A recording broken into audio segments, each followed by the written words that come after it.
আমি জান্নাতে যাব। আরে কি হলো, জান্নাতের গেট তো বন্ধ হয়ে গেল। দেখে আসি তো তাহলে আমি পৃথিবীতে কি করেছি। একদিন একটা বাঘের বাচ্চা নদীর পাড়ে বসেছিল। সেই বাঘের বাচ্চা দেখে আমি ভাবতেছিলাম তার মা তো একদিন আমাকে শিকার করার জন্য দাঁড়াইছিল। আর এটা ভেবে আমার অনেক রাগ উঠে গিয়েছিল, তাই জন্য আমি বাঘের বাচ্চাকে নদীতে ফেলে দিয়েছি।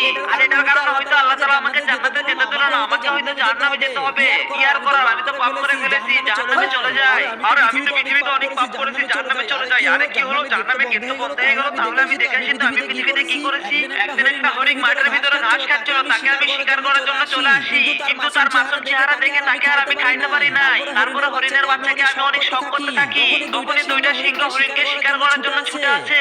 কিন্তু তাদের সাথে আমি তখন কি করি, কিন্তু সেটা দেখার আগে আপনাদেরকে একটা ম্যাজিক দেখাই। ম্যাজিকটা তো আপনারাও করতে পারবেন। ম্যাজিকটা করার জন্য ফার্স্টে ভিডিওতে একটা লাইক করবেন, তারপরে চ্যানেলটা সাবস্ক্রাইব করবেন, তারপরে রিমিক্স অপশনে চাপ দিয়ে ইউজ দিস সাউন্ডে ক্লিক করবেন, তাহলে এরকম ম্যাজিক করতে পারবেন। তারপরে বন্ধুরা দুইটা সিংহকে আমি লড়াই করে